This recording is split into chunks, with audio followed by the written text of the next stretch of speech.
பாம்ஹோம் டிவியிலான தமிழ் வானொலியில் உறவுகளின் இணைய வருவது ஆன்மீக பாலன் நிகழ்ச்சியோடு தொகுப்போடு மதிப்புக்குரிய ராமநாதன் குருக்கள் ஐயா அவர்கள் வணக்கம். பாருங்கள் ஐயா. வணக்கம் வணக்கம் வணக்கம். வாக்குண்டாம் நல்ல மனமுண்டாம் மாமலரால் நோக்குண்டாம் மேனி உழந்தால் பூக்கொண்டு துப்பால் திருமேனி பிக்கையான் பாதம் தப்பாமல் சார்வார் தமக்கு என்று சொல்லி நடாமோகனுக்கும் உங்களுக்கும் கேட்டுக்கொண்டிருக்கும் அனைத்து அன்பு உள்ளங்களுக்கும் நன்றியும் வணக்கத்தையும் தெரிவித்துக் கொண்டு இன்றைய நாள் இனிய நாளாக அமைய வேண்டும் என்று பிரார்த்தனை செய்து நாம் இன்றைய நிகழ்ச்சியை தொடங்குவோம். நிகழ்ச்சி வாரம் 565. நன்றி சர்மன். இனிய காலை வணக்கம் ஐயாவுக்கும் வாணிபவனவர்களுக்கும் இணைந்திருக்கும் அத்தனை உறவுகளுக்கும் நிறைந்த இனிய காலை வணக்கங்கள். அவர் இன்னொரு விடயத்தை இப்பொழுது மன்னிக்கோடும் தெரிவிக்க விரும்புகின்றேன். என்ன விஷயம் என்றால், இப்போ டேவிட் அண்ணா சொன்னார் ஐயாவுடைய 18 நிமிடங்கள் எடுத்து விட்டார்னு சொல்லி. அது ஒரு பக்கம் இருந்தாலும் இந்த நிகழ்ச்சி வெற்றியாக இருக்கின்றது என்பது ஒரு நிறைவான விடயம். அதாவது 18 நிமிடம் எடுக்கும் அளவுக்கு நிகழ்ச்சி காக்கள் வந்து அந்த காலையில் இணைந்து கொள்கிறார் என்பது ஒரு பெருமையான விடயம். அது அந்த தொகுப்பாளருக்கு மனம் நிறைவாக இருக்கும். அது அந்த இடத்தில் இருப்பவர்கள் தான் தெரியும் அந்த விளைவு, அதனுடைய மகிழ்வு என்ன என்பது. இரண்டாம் நிகழ்ச்சிக்கு நிறைய பேர் இன்னும் நேரம் கூட நிறைய பேர் வருவார்களே என்ற அளவுக்கு ஒரு நிகழ்ச்சி இருக்குன்னு சொன்னால் நிகழ்ச்சி வெற்றி என்பதுதான். எனவே அத்தனை பேருக்கும் என்னுடைய மனமார்ந்த வாழ்த்துக்களை தெரிவித்துக் கொள்கிறேன். நன்றி. வணக்கம் சோதரன் சர்மா ஐயா அவர்களே. நன்றி நன்றி ஐயா. வணக்கம் வணக்கம். இன்னைக்கு ஆரம்பமே பூத பிரேத பிசாசாதி சன்யாதி தோஷங்கள் என்று ஒரு இது இருக்கு. அப்போ பூதங்கள் எப்படி உண்டாகிறது, பிரேதங்கள் எப்படி உண்டாகிறது, இதுக்கெல்லாம் விமோச்சனங்களை பற்றியெல்லாம் இப்ப டேவிட் ஐயாவும் இந்த வந்திருந்த அனைவரும் சொன்னாங்க இல்லையா? அதுல எப்படி இதெல்லாம் நீக்குவது என்பதை இந்த பைபிள்ல இப்படி ஒரு காட்டியிருக்காங்க. புருஷ்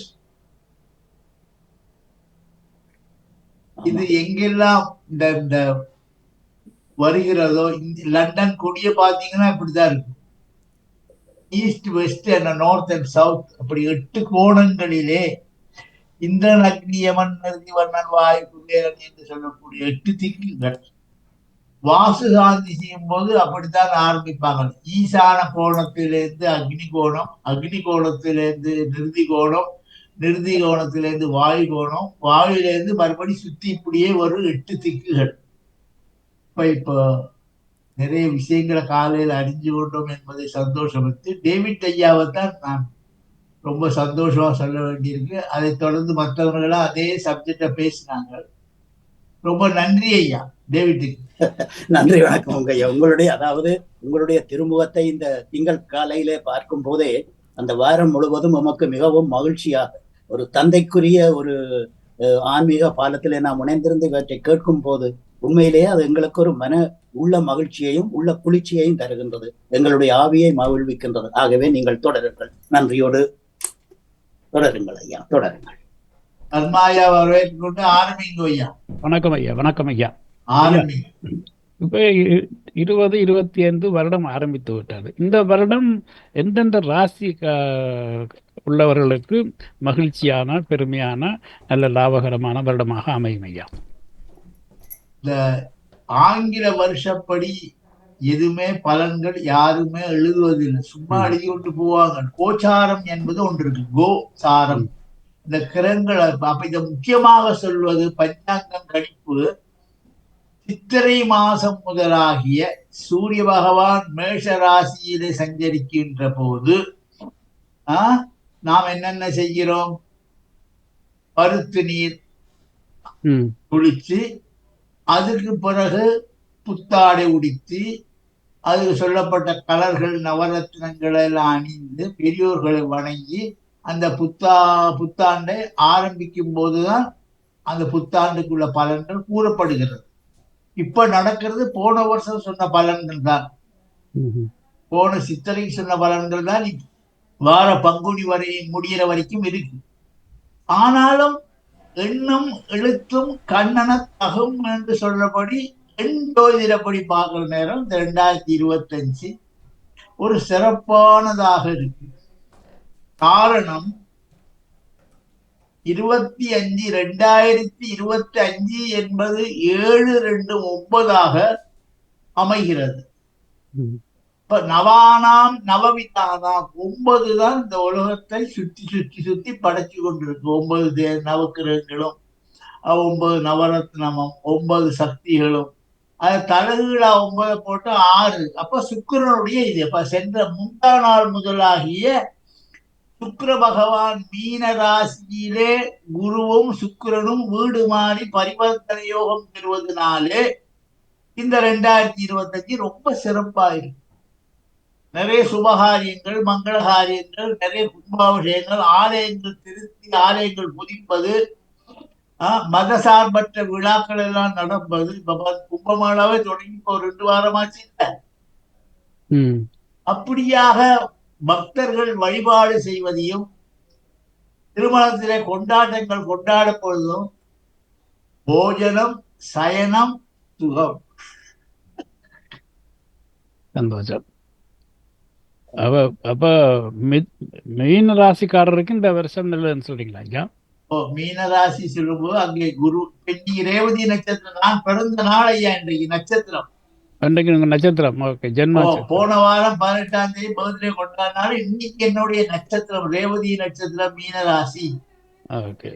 அப்ப அந்த ராசிக்குள்ளே சுக்கிர பகவான் இருக்கிறார். அப்ப சந்திரனும் சுக்கிரனும் சேர்ந்தால் கஜகேசரி யோகம், ராஜயோகம், லட்சுமி யோகம். இந்த 2வது இந்த குருவும் சுக்கிரனும் வீடு மாறி பரிவர்த்தனை யோகம் பெற்றிருப்பதனாலே அனைத்து கலைஞர்களுக்கும் அனைத்து படிக்கிற பிள்ளைகளுக்கும் இந்த பரீட்சை செய்ய போறவர்களுக்கும் நல்ல படிப்புல முதல் இடம் கிடைக்கக்கூடிய நல்ல ஒரு சிறப்பான மாசமாக அமைகிறது இந்த ஜனவரி. சந்தோஷம். பானுமோகன் அவர்கள் இணைப்பில் இருக்கிறீங்களா? காணல, அவர் அங்கே போயிட்டா அவருக்கு டீ போட போயிட்டா அவர்களுக்கு.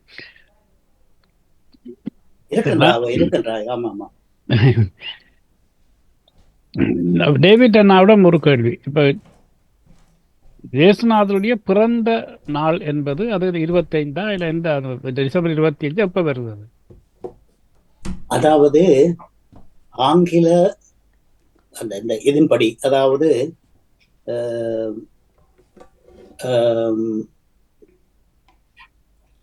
அவர்களுடைய கணிப்பு, அதாவது இன்றைய வருடத்துல நாம் பார்க்கும்போது 2025 வருடங்கள் என்று சொல்லி நாங்கள் பார்க்கின்றோம். ஆனால் உண்மையில் அதுவல்ல. இல்ல, நான் கேட்கிற கேள்வி அது இல்ல. இப்ப ஜனவரி 1 வருட பிறப்புன்னு சொன்னா இதற்கும் கிறிஸ்டியானிட்டிக்கும் ஏதாவது சம்பந்தம் இருக்கா? அதாவது கிறிஸ்து பிறப்பில இருந்தே தொடக்கமாக அன்றைய நாள் அதாவது அந்த 1ஆம் தேதி மரியாளுக்கு, அதாவது கிறிஸ்துவின் தாய்க்காக ஒதுக்கப்பட்டிருக்கிற ஒரு நாள். அது ஒரு சிறப்பம்சம். தொடர்ச்சியாக அதுல வரக்கூடிய அந்த நற்சிந்தனைகள் நற்சிதைகள் எல்லாம் அந்த வருடத்துக்குரியதெல்லாம் அதோடு சம்பந்தப்பட்டதுதான். இதுக்குள்ளே 4 பருவ காலங்கள் வருகின்றது. ஒன்று அதாவது திருவருகை காலம், தபக்காலம், அதோட சேர்த்து அப்படியே 4 காலங்கள் நமக்கு தரப்பட்டிருக்கின்றது இந்த கிறிஸ்தவ முறையிலே. ஆகவே இங்கே நாங்கள் பார்க்க வேண்டியது என்னென்று சொல்லி சொன்னால், அதாவது நீங்கள் கேட்ட கேள்விக்கு இதுவரையில் கிறிஸ்து இந்த நாளிலே தான் பிறந்தார் என்று சொல்லி யாரும் எக்ஸாக்ட்லியாக எழுதவில்லை. காரணம், கிறிஸ்து பிறந்ததுக்கு பின்பு 70ஆம் ஆண்டுக்கு பிறகுதான் இந்த நற்செய்தியை எழுதியிருக்கிறார்கள். அதை டிசம்பர் 25 என்பது என்ன? அதாவது அந்த டிசம்பர் 25 என்பதை எப்படி கணித்தார்கள் என்று சொல்லி சொன்னால், அன்றைய காலத்துல இருந்த அந்த தட்ப வெட்ப நிலைகளுக்கு ஏற்பதான் அங்கே இதன்றார்கள். என்னென்று சொல்லி சொன்னால், பாலஸ்தீனத்திலே அதாவது அந்த ஜெருசலேம் இதிலே இருந்த அந்த குளிர்கால நிலையை வைத்து அவர்கள் இது ஒரு குளிர்காலமாகத்தான் இருக்க வேண்டும் அப்படி என்ற ஒரு நிலையில தான் அதை கணித்திருந்தார்கள்.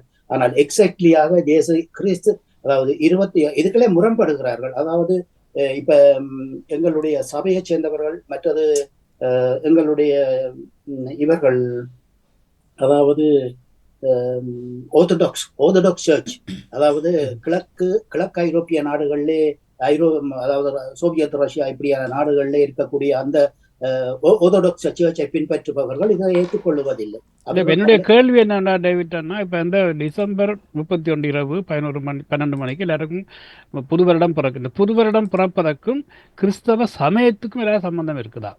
அதாவது புது வருடம் ஒவ்வொரு கணிப்பு, அதாவது நீங்கள் உங்களுக்கு தெரியும். அதாவது முன்னோர்கள் வந்து அந்த இதுகளை கால நேரங்களை கணித்திருக்கின்றார்கள். அது வேதாகமத்திலேயும் சொல்லப்பட்டிருக்கின்றது. ஆகவே கிறிஸ்துவின் பிறப்புக்கு பிறகு, அதாவது அந்த 8ஆம் நாளிலே புது வருடம் பிறக்கின்றது. அதை எல்லோரும் ஏற்றுக்கொண்டிருக்கின்றார்கள். இல்ல, அது 8ஆம் நாள்னு சொன்னா அப்ப கிறிஸ்து பிறந்த நாள் புது வருடம் பிறக்கவில்லை. புது வருடம் பிறப்பதற்கும் கிறிஸ்து பிறந்ததற்கும் சம்பந்தம் இல்லை. இல்ல இல்ல இல்ல, அது வேற இது வேற. புது வருடம் அப்படின்னா இந்த ஜனவரி 1ஆம் தேதி என்பது கிறிஸ்தவர்களுக்கான பண்டிகை அல்ல. கலண்டர்ல அந்த வருடம் பிறக்கிறது, அப்படித்தான் வருடம் பிறக்கின்றது. ஆமா, அவ்வளவுதான். இது ஒரு கிறிஸ்தவருக்கான பண்டிகை என்று சொல்ல முடியாது. இல்ல இல்ல இல்லை, அது அவர் ஆங்கிலேயர் தெளிவுபடுத்த கேட்டேன். ஆமா ஆமா, ஆங்கிலேயரின் அந்த கணிப்பின்படி அவர்கள் அந்த அந்த நாளை வகுத்திருக்கிறார்கள். ஆகவே அதில் கிறிஸ்துவனுடைய பிறப்புக்கும் அந்த 1ஆம் தேதிக்கும் எந்த சம்பந்தமும் கிடையாது. அதான் தெளிவுபடுத்த கேட்டேன். அதாவது அந்த நாளை திருச்சபை, அதாவது அந்த நாளை அன்னமரியாளுக்காக அவருடைய வழிபாடாக கொண்டாட வேறு விடயம். அது நான் பேச வரவில்லை. ஆனால் இப்ப கிறிஸ்துவ பிறப்புக்கும் அந்த ஜனவரி 1க்கும் எந்த சம்பந்தமும் கிடையாது. அதுல சிறப்பு அம்சம் என்னன்னு சொன்னா, அந்த 8ஆம் நாள் கிறிஸ்துவ காணிக்கையாக, அதாவது அவருடைய பெத்தம் அதை அப்படி என்று அதை கொடுத்தார்கள் ஒழிய மற்றும்படி இதுக்கு எந்த சம்பந்தமும் கிடையாது. மிக்க நன்றி, மிக்க நன்றி, மிக்க நன்றி. வாணிமன் அவரோட ஒரு வீடியோ ஒன்று இருக்கு என்னட்ட. அதில் இப்போ விஷ்ணு பகவானுடைய 10 அவதாரத்தையும் ஒரு 2 நிமிஷத்துக்குள்ள ஒரு அழகாக ஒரு வீடியோவாக ஒருத்தர் செய்திருக்கிறார். இதை நான் ப்ளே பண்ண ஐயா அதை பார்த்து எங்களுக்கு ஏதாவது அதை பற்றி ஒரு விளக்கங்கள் சொல்லுங்களேன் ஐயா. மகாவிஷ்ணுடைய 10 அவதாரத்தையும் 2 நிமிடத்துக்குள்ள வீடியோவாக செய்திருக்கோம். ஒவ்வொரு அவதாரம் டக்கு டக்கு மாறி மாறி வரும். அந்த வீடியோவை நான் ஷேர் பண்ணலாமா வாணிமன் அவர்களை? இப்பொழுது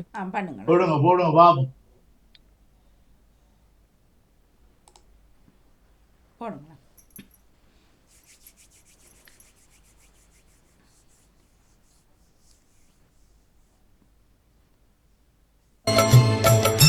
श्रीमन्नारायण नारायण हरि हरि, श्रीमन्नारायण नारायण हरि हरि, ओ श्रीमन्नारायण नारायण हरि हरि, श्रीमन्नारायण नारायण हरि हरि, तेरी लीला सबसे न्यारी न्यारी, அவ்வளோதான். கடைசியில் கல்கி அவதாரம் முடிக்கிறார். கல்கி அவதாரத்துக்கு முதலாக புத்த பகவான் வர்றாரு. அது என்ன ஐயா அதுக்குள்ள வர? தசாவதாரத்திலே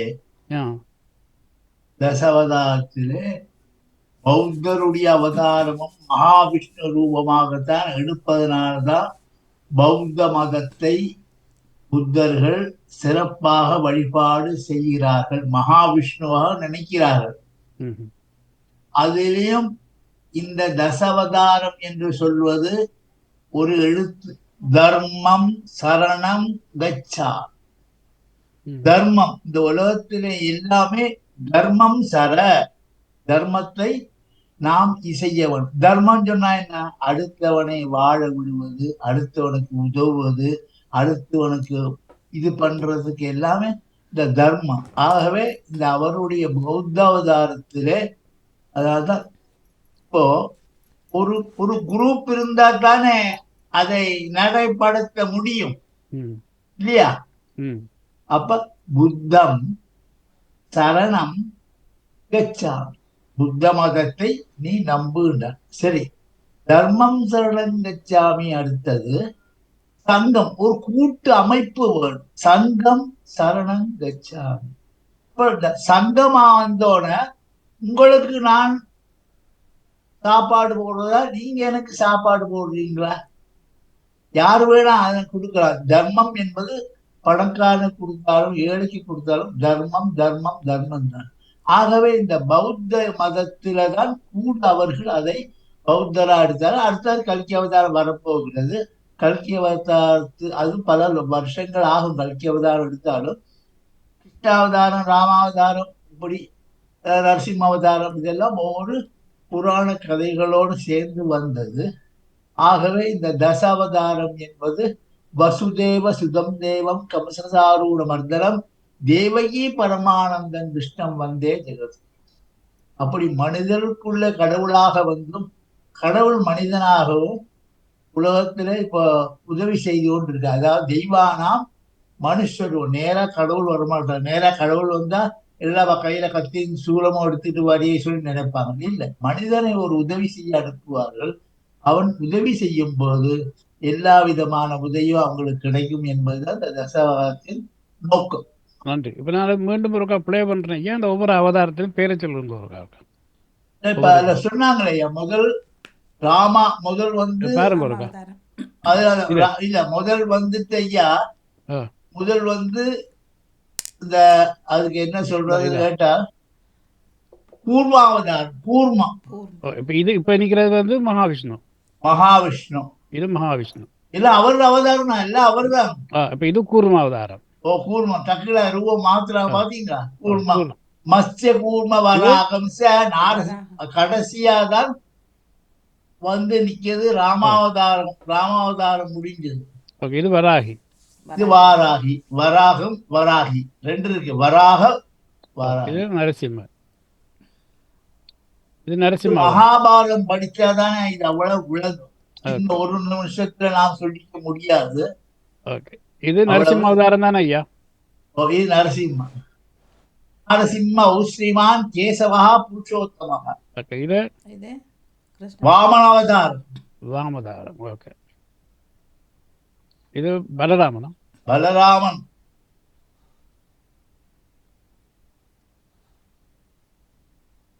இது ராமாவதாரம். ராமாவதாரம். இது கிருஷ்ணாவதாரம். இது ஐயா கிருஷ்ணன். கிருஷ்ணன். கிருஷ்ணன். கிருஷ்ணா. கிருஷ்ணன். புத்தம். இப்ப இது கல்கி. கல்கி. அவ்வளவுதான்.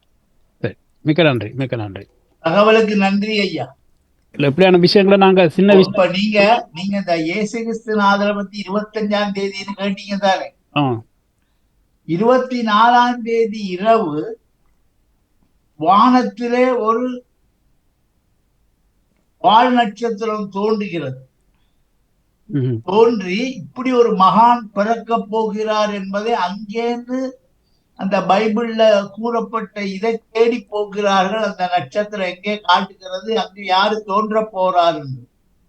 நீங்க அந்த கிறிஸ்துமஸ் கூட எல்லாம் பார்த்திருப்பீங்க. மேல ஒரு வால் நட்சத்திரம் இருக்கும், பக்கத்துல பசு ஆட்டுப்பட்டி சொல்றாங்க தானே, அது மாதிரி கூடு, அதுல சின்ன குழந்தை இருக்கும், மேரியார் இருப்பாள், இந்த பக்கத்துல எல்லா ஜந்துக்களும் இருக்கிற மாதிரி காட்டுவாங்க. பார்த்திருக்கீங்களா?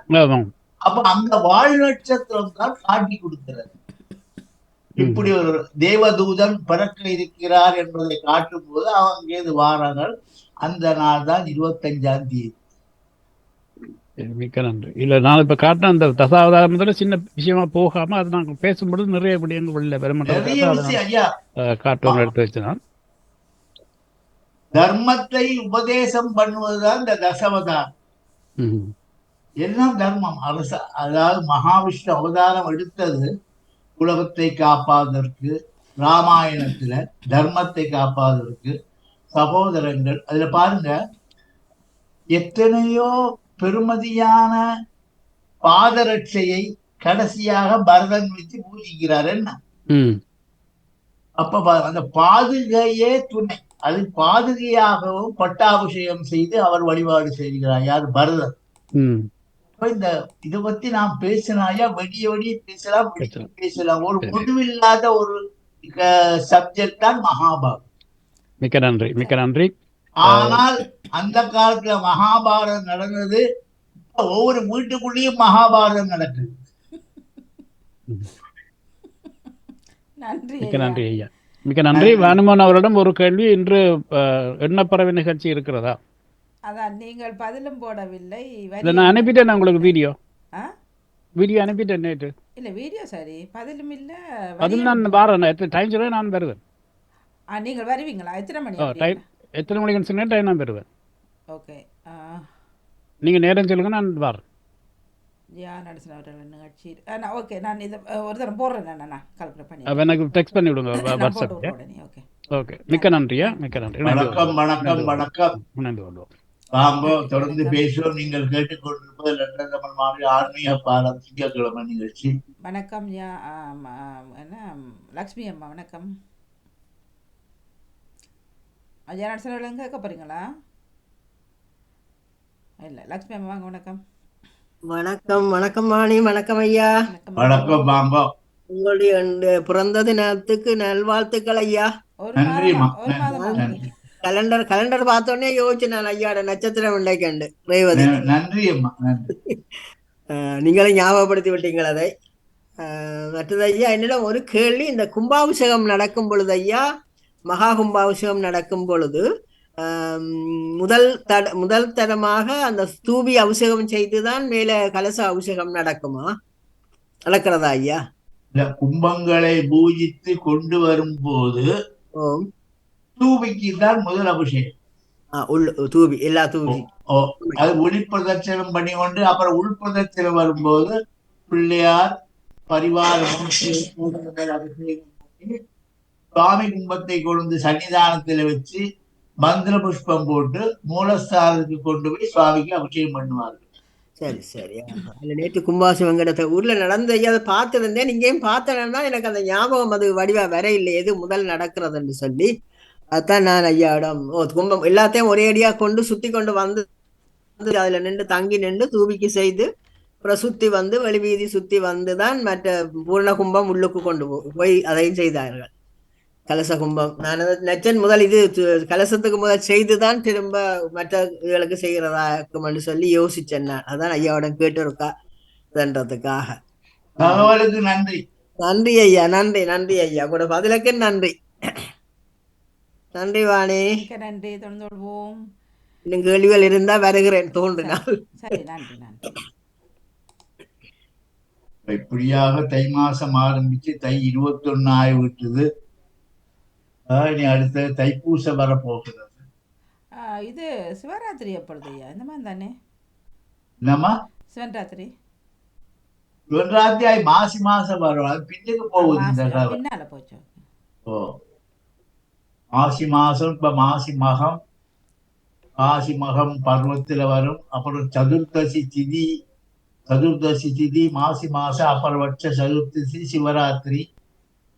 இப்படி மாசி மாசம் இந்த வருஷம் இப்ப கும்பமேளா இப்பவே தொடங்கி செய்து கொண்டிருக்கிறாங்க எல்லா இடத்திலும்.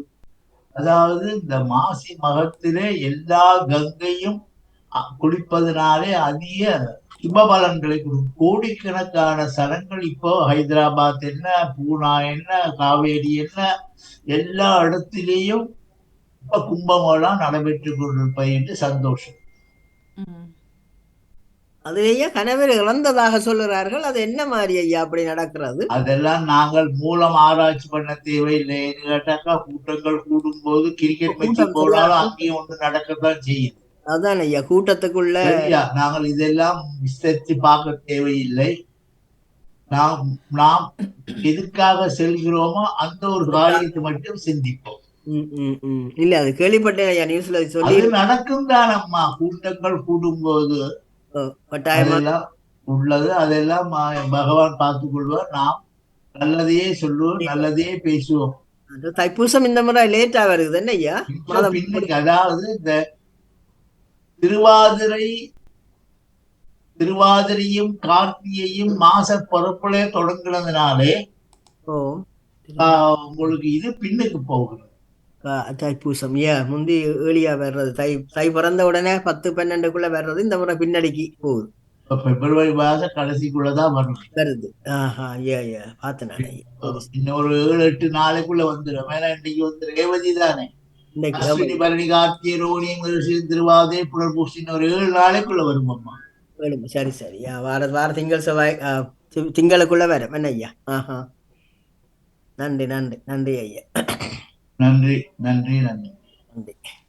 அப்போ இந்த வருஷத்துடைய சிறப்புகள் ரொம்ப நல்லா இருக்குமா. கிரகங்கள் எல்லாம் ரொம்ப நல்லா இருக்கு. சுக்கிர பகவான் சுகமா உட்கார்ந்துருக்கார் மீன ராசியில. இளவராசியில சுக்கிரன் பரிவர்த்தன யோகம். இந்த வீடு இல்லாதவங்களுக்கு ஒரு வீடு அமைக்கிறதுக்கு பேங்க் லோன் எல்லாம் ஃப்ரீயா கிடைக்கும். படிக்கிற பிள்ளைகளுக்கு எல்லாம் படிப்பு உச்சகட்டத்தை அடையும். தொழில் இல்லாதவர்களுக்கு தூரதேச பிரயாணங்களிலே தொழில் அமையும். இந்த பல வருஷங்களாக கல்யாணம் கட்டி குழந்தை இல்லாதவர்களுக்கு அந்த செல்வத்தை கொடுக்கக்கூடிய வசந்த காலம் ஆரம்பம். இப்ப தை மாசத்துல தான் வசந்தம். தை, மாசி, பங்குனி, சித்திரை, வைகாசி, ஆடி 6 மாசமும். இந்த 6 மாசமும் வசந்த காலம் சொல்லும்போது மரங்களும் இனங்களும் பூத்து குலுங்கி அதிலே பூத்து காய்த்து பழங்களாக கூடிய காலம். அதனால்தான் வசந்த காலம். தொடர்ந்து பேசுவோம். யாரும் வாரா வாங்க பேசுவோம்.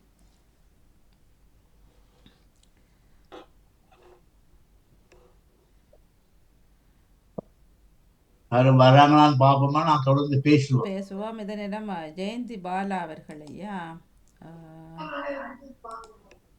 ஜெயந்தி பாலா அவர்கள் இனிய காலை வணக்கம். திருமதி வாணிமோகன் ராமநாத குருக்கள் ஐயா, பொதுவாக கணவனை இழந்த பெண்கள் பூவும் பொட்டும் வைக்க கூடாது என்று சொல்வார்கள். இது சரியா தவறா?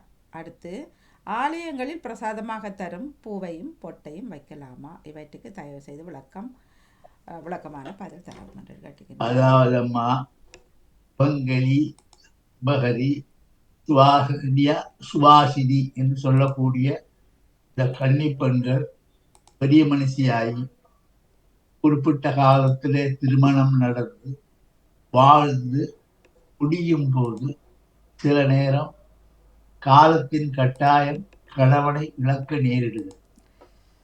அப்படி ஏறும்போது இவங்கள் அவளை சுபகாரியங்களுக்கு ஒன்றுக்கும் சேர்ப்பதில்லை. அப்ப அவள் பூ சூட்டிக்கொள்ள மாட்டாள். ஆனா இப்ப தற்காலம் பொட்டை வச்சுக்கொண்டே பூ வச்சு கொண்டு போடுறாங்க. அது வேற கதை, தெரியாமா? ஆனால் அந்த காலத்துல அவங்களும் ஒதுக்கப்பட்டவர்கள். ஆனால் அதுக்கு என்னதான் வெள்ளை சாரி கட்டி கொள்வாங்க. சகுனம் பார்க்கறதுக்கு போறதுக்கு எந்த ஒரு காரியத்தையும் பங்கு பெற்ற மாட்டார்கள். இப்படியாக இந்த குங்குமம் என்பது போய் இப்ப ஸ்டிக்கராகி தலையில புஷ்பம் வச்சு கொள்றாங்க. இதெல்லாம் காலத்தின் மாற்றத்தை நாங்கள் வரவேற்றுக் கொள்ளலாமே ஒழிய இதை குறை சொல்ல முடியாது. இப்ப எல்லாம் யாருமா வெள்ளை சாரி யார் கட்டுறாங்க? இல்ல. அதெல்லாம் போச்சு. அது ஒரு காலம்.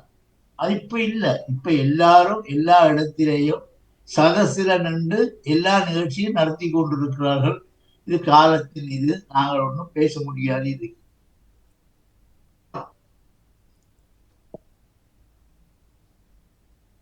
ஓகே. இனி உறவுகளும் வரலாம். நன்றி.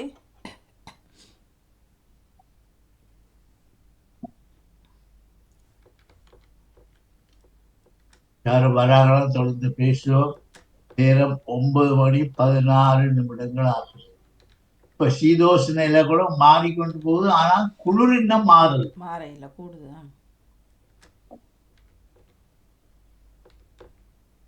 எல்லா இடத்துலயும் செடிகள் எல்லாம் வெள்ள மொட்டு கட்டி இலைகள் தழுத்து வசந்த காலத்தை நினைவூட்டி கொண்டு இருக்கிறது.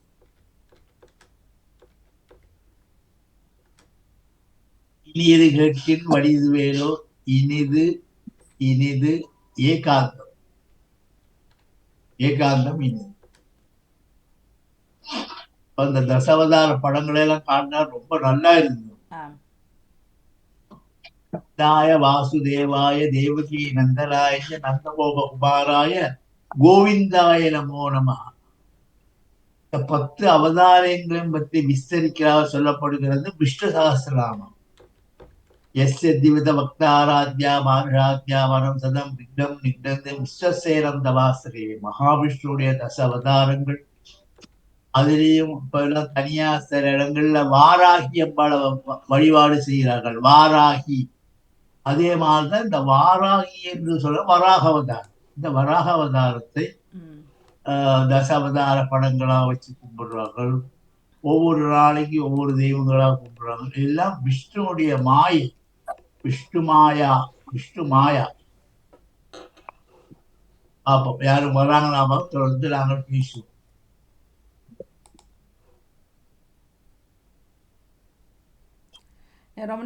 மணி 18 இசனன் அவங்க வணக்கம்.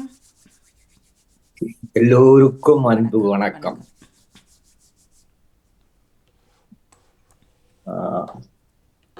கர்மா அண்ணா வந்து அவதாரங்கள்ன்ற படங்களை காட்டினார். இந்த கலியுகம், இந்த யுகங்கள் எல்லாம் 4 யுகம் என்று சைவ சமயம் எங்களுக்கு புகட்டியுள்ளது. இந்த கலியுகம் 4 கோடியே 3,20,000 ஆண்டுகள் என்று குறிக்கப்படுகிறது. இந்த காலப்பகுதியில் கலியுகத்தில் மக்கள் அந்தந்த காலத்துக்கு ஏற்றால் போல் மனித வாழ்க்கையும், மனிதன் எத்தனை வருடங்கள் வாழ்வான் என்றும், எதை செய்தால் முக்தி பெறலாம் என்ற அந்த ஆண்டவன் நல்ல ஒரு இயற்கையை வைத்து மனிதன் மனிதனாக வாழும் நிலை, உயர் நிலைதான் முக்தி. உயிர் எதில் உள்ளது ஒவ்வொரு யுகத்துக்கு மட்டும் எங்கள் சைவ சமயம் எங்களுக்கு ஏற்கனவே புகட்டியுள்ளது. எத்தனையோ கோடி வருடத்துக்கு முன்.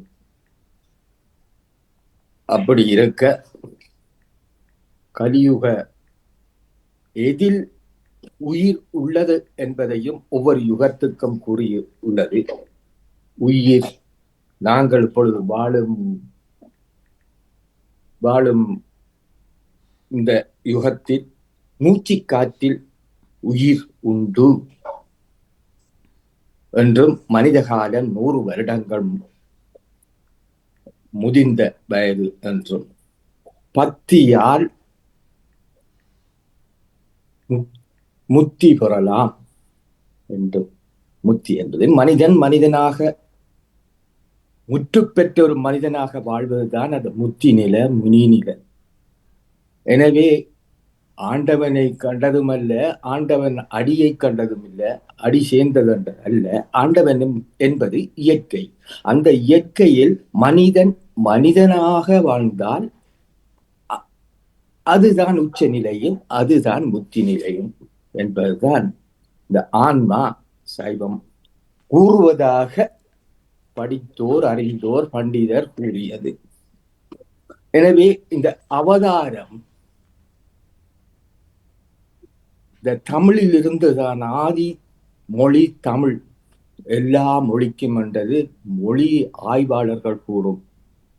மற்ற இனத்தவர்கள், இனத்தவர்கள் எல்லோரும் ஒன்றாக கூர்மையாக கூறும் ஒரு அறிவு தமிழ் மொழியில் இருந்துதான் பிற மொழிகள் பிறந்தது, வாழ்ந்து கொண்டிருக்கின்றது என்பதுதான் மொழியாளர்களின் கருத்து. அதில் இந்த சமஸ்கிருதமோ ஹிந்தியோ தமிழில் இருந்து வந்த மொழிதான். எனவே வடமொழி என்று சொல்வது தமிழ் அதன் ஆரம்ப கூட்டு மொழி தமிழாத்தான் இருக்கும். எனவே இந்த அவதாரங்கள் வந்து ராவணனின் 10 தலைகள் என வகுக்கப்பட்டு பிரதிநிதித்துவப்படுத்தும் அதுவும் அவதாரம் என்று கூறலாம். அந்த 10 முகங்களும் வந்து ஒரு மனிதனுக்கு 10 முகம் இருக்க முடியாது. இந்த கலியுகத்தில் மனித உருவம் ஏன் 10 முகங்கள் வந்தது? 10 கலைகளை கூறுவதாகத்தான் அதன் அர்த்தம். சோதிடக்கலை, மாயக்கலை, கட்டிடக்கலை, ஆடற்கலை, இசைக்கலை, வானிலை கலை, சித்த மருத்துவ கலை, போர்க்கலை, சிற்பக்கலை, இப்படி 10 கலைகள் கொண்ட அறிவை புகட்டும் பிரதிபலிக்கும் முகமாகத்தான் அந்த 10 முகங்களாக கூறுவதாக புராணங்கள். நான் கூறுவது அனைத்தும் நான் ஆய்வாளர் அல்ல, முன்கூட்டியே கூறுகிறேன். படித்த பண்டிதர், ஆய்வாளர்கள் கூறிய கூற்று. இந்த திருமால் என்பதும் விஷ்ணு என்பதும் சைவத்திலிருந்து வந்த சைவ கடவுள். அதை ஆரிய வருகைக்கு பின்பு பல பல பெயர்களை கூறி வந்த கடவுளர் தான் சைவ தான். சர்மா ஐயா காட்டிய இந்த படங்கள் மச்ச அவதாரம், கூர்ம அவதாரம், வராக அவதாரம், நரசிம்ம அவதாரம், வாமன அவதாரம், பரசுராம அவதாரம், ராம அவதாரம், பலராம அவதாரம், கிருஷ்ணர் அவதாரம், கல்கி அவதாரம். இந்த 10 அவதாரத்தான் முறையாக சர்மா ஐயா காட்டியது. இதில் வரும் சொற்கள் சில வேளைகளில் அது ஆரிய மொழியோ வடமொழியா இருக்கலாம். இல்லை, அதன் ஆரம்ப சொல் தமிழ்தான். அதைத்தான் நான் ஏற்கனவே கூறிவிட்டேன். தமிழிலிருந்து வந்த மொழிகள் தான் இவைகள். எனவே ஆரியர் இந்த பிரமின் வந்த பிறகு அவர்கள் இதனை பிச்சை எடுத்து அவர்களின் பாங்கில் கூறி இதை பிரதிபலிக்கப்பட்ட ஒரு ஆக்கப்பட்ட சமைத்த இந்த சமஸ்கிருத மொழியில் அதை அந்த பாங்கில் கூறியதால்தான் உட்கருத்து, அது மூலக்கருத்து, அந்த வேர்க்கருத்து. எனவே ஒவ்வொரு விளக்கத்துக்கும் ஆழ்ந்து கவனித்தால் சைவத்தில் விளக்கம் உண்டு. நாங்கள் பூரணமான அறிவு இல்லாமல் அலம்பிக்கொண்டு உளறிக்கொண்டு தடுமாறிக்கொண்டிருக்கிறோம். அவரவர்களுக்கு ஏற்ற மாதிரி அவரவர்களின் கருத்துக்களை ஊன்றி கூறிக்கொண்டிருக்கிறார்கள். சைவ கருத்து கூறும் பொழுது சைவ அறிவோடு தமிழில் கூறினால்தான் அதில் சிறப்பு மேலோங்கி நிற்கும் என்றும், இயற்கையே இறைவன், அந்த இயற்கையை இயங்கிக் கொண்டிருப்பது பெரு சக்தி, மகாசக்தி. அதற்கு என்ன பெயர் கொடுத்தாலும் சரிதான். ஒவ்வொரு சமூகமும் பிறகு வந்த ஆரம்ப மனித சமூகத்திலிருந்து ஏற்பட்ட சமூகங்கள் ஒவ்வொரு கடவுளரையும் பேரை சொல்லி ஒவ்வொரு மதங்களையும் பின்பற்றி இப்போது கடைசாக ஒவ்வொரு பெரியார்களையும் வைத்துக்கொண்டு சமய ஆராதனைகளையும் சமயத்தை உருவாக்கும் நோக்கத்தில் வளர்ந்த மாறிக்கொண்டு வருகிறது இந்த சமூகம். சிருஷ்டி சாயி என்றும் அந்த சாயி இந்த சாயி சத்திய சாயி என்று அந்த பெரியோர்கள் கூறி அவர்கள் பெரியோர்கள் நல்லதை போட்டியிருக்கிறார்கள் சமூகத்துக்கு, மனித சமூகத்துக்கு. தற்சமயம் இருக்கும் சமூகங்கள் அதை மதங்களாகவும் வழிபாடுகளாகவும் பிரிவுகளாகவும் ஏற்படுத்தி கொண்டு வருகிறார்கள். எனவே சக்தி ஒன்றுதான் இந்த உலகத்தை ஆளும் சக்தி. இந்த உலகில் படைத்த எல்லாவற்றையும் படைத்தாய் அந்த சக்தி. படைத்த உந்தனுக்கு நாங்கள் கூறி நிலையை, என் நிலையை, என் குறையை நான் கூறித்தான் அந்த சக்தி அறிய வேண்டும். அதற்கு பரிகாரம் தர வேண்டும், கிடைக்க வேண்டும் என்று நாங்கள் வேண்டுவதும் ஒரு அறியாமைக்குரிய ஒரு பிரளயம்தான். எனவே சக்தியை உணர்ந்தோர், இயற்கை பிராணந்த சக்தி என்பதை உணர்ந்தோர், மனிதனாக வாழ்நெறி அறநெறியை எந்த சமயம் மதம் என்று கூறப்படுபவர்கள் எந்த மதத்தையும் மனிதனாக பின்பற்றி மனித நிலையை அடைவதுதான் முக்தி எனவும் கூறி, எனவே எல்லோரும் மனிதனாக வாழ வேண்டும் என்பதுதான் எல்லோரினதும் விருப்பம் என்றும் கூறி முடிக்கிறேன். வாணியக்கா, நன்றி, வணக்கம். நன்றி அண்ணா, நன்றி, நன்றி, வணக்கம்.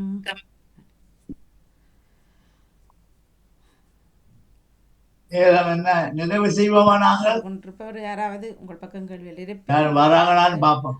இணைந்து சிறப்பித்துக் கொள்ளலாம். நன்றி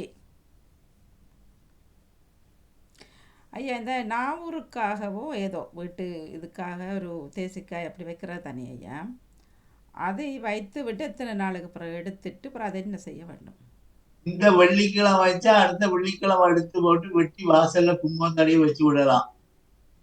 வெளியில வைக்கணும் அதை ஓ, சமையல் திஷ்டி கழிக்கிறது தானேமா. அந்த எலுமிச்சம்பழமே திஷ்டி கழிக்கிறது என்பது ஒரு இது. பாவனைக்கு பயன்படுத்தக்கூடாது. எப்படிமா? அது சரியா? அதனால ஒன்று வரப்போகுதுன்னா அது பாவிக்காம அதை வெட்டி வீசி விடுவது சிறப்பு. அதாவது மஞ்சள் வாசல்ல வச்சு அந்த குங்குமத்தை தடவி திஷ்டி பரிகாரம் பூசணிக்காய் வெட்டுவது, தேசிக்காய் வெட்டுவது எல்லாம் ஒரு கழிப்பு இருக்கு. ஆகவே சமயத்துல சில கோயில்கள்ல இப்போ பார்த்தீங்கன்னாக்கா எலுமிச்சம்பழம் தருவாங்க. அதை வாங்கி கொண்டு சுவாமியோட வச்சு போட்டு அப்படியே பூக்களோட சேர்த்து வீசி விடலாம். வீட்டு வாசல்ல வெட்டி குங்குமம் தடவி வைப்பதனாலே துர்தேவதை துர்தோஷங்கள் நீங்குவதற்காக உள்ளது. வச்சுட்டு போறோம் அதை திருநாள் எடுக்கணும் ஐயா. அப்புறம் நீங்க அது இப்ப வேணா தூக்கி வீசலாம், அதை பத்தி பிரச்சனை இல்லை. வீட்டுக்குள்ள வச்சுட்டு சரிங்களா என்று சொல்லிக்கொண்டு நாம் மன்னிக்க வேணும் வாணியக்கா, மன்னிக்க வேணும் குருக்கள் அவர்களே. நான் கூறியதில் பல பிழைகள் இருக்கலாம். சரியோ பிழைகள் இருக்கலாம் என்று நான் அதை ஏற்றுக்கொள்ளவில்லை. அப்படி இருந்தால் நீங்கள் சுட்டிக்காட்ட வேணும். நான் முடிந்த பின்பு நிகழ்ச்சியை முடிப்பது அவ்வளவு சரியல்ல. ஆனால் நேர காலத்தை பொறுத்து நீங்கள் முடிக்கிறீர்கள். உங்கள் காலத்தை களவாடி விட்டோம், அதுவும் ஒரு காரணம். எனவே உங்களை நான் நீடிக்க கேட்கவில்லை. ஒரு சுருக்க கேள்வி. இந்த பிரமின், இந்த குருக்கள்மார், இந்த ஐயர்மார் இருக்கிறார்கள் தானே, மங்கள அமங்கல நிகழ்வுகளை நடத்துபவர்கள். இந்த சாவு, இந்த சுதுவாகின நிகழ்வுகள், அதை கழிப்பவர்கள் ஆலயங்களிலோ மங்கள விஷயங்களை செய்வதில்லை. மங்கள விஷயங்கள் செய்பவர்கள் அமங்கல விஷயங்கள் செய்வதில்லை. அப்படி இரு வகுப்பினராக சமயத்தில் உண்டா? அது எங்கு உண்டு? எந்த நூலில் உண்டு? சைவ சமயத்தை பொறுத்தளவில் நோ டிஸ்கிரிமினேஷன், நோ எல்லாம் சமமாக, வேறுபாடு அல்ல. மீன்பிடி ஆட்களையும் நாயன்மாரா இருக்குது, அந்தணரும் இருக்குது, சகலதும் சமம் என்று வணங்கும் ஒரு மதமோ சமயமோ தான் சைவ சமயம். எனவே சைவ சமயத்தை சார்ந்து உங்களுக்கு முடியும் என்றால் சுருக்கமான ஒரு விடையை சொல்லுங்கள். ஏன் அது செய்பவர்கள் இது செய்வதில்லை, இது செய்பவர்கள் அது செய்வதில்லை என்பதை கூறினால் நன்று, அல்லது அடுத்த முறை கூறுங்கள், நேரத்தை காலத்தை பொறுத்து.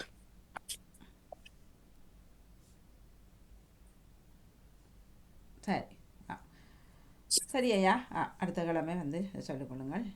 நிகழ்ச்சியை நிறைவு செய்வோம். நன்றி சன்னண்ணா, நன்றி நன்றி ஐயா, நன்றி. தொடர்ந்து கொள்வோம். மிக்க நன்றி. இன்று 565 சில விஷயங்கள் நாம் தவிர்த்து கொள்வது நல்லது. ஏன் தெரியுமா? சிலது பிரச்சனையை கொண்டு வர்றதுக்குன்னு கொண்டு வர்றாங்க. இதுக்கு நான் இல்லை, தெரியுங்களா? நாம் நல்ல விஷயங்களை பேசுவோம். இங்க யுத்தம் பண்றதோ தகராறு பண்றதுக்கோ இந்த நிகழ்ச்சி இல்லை.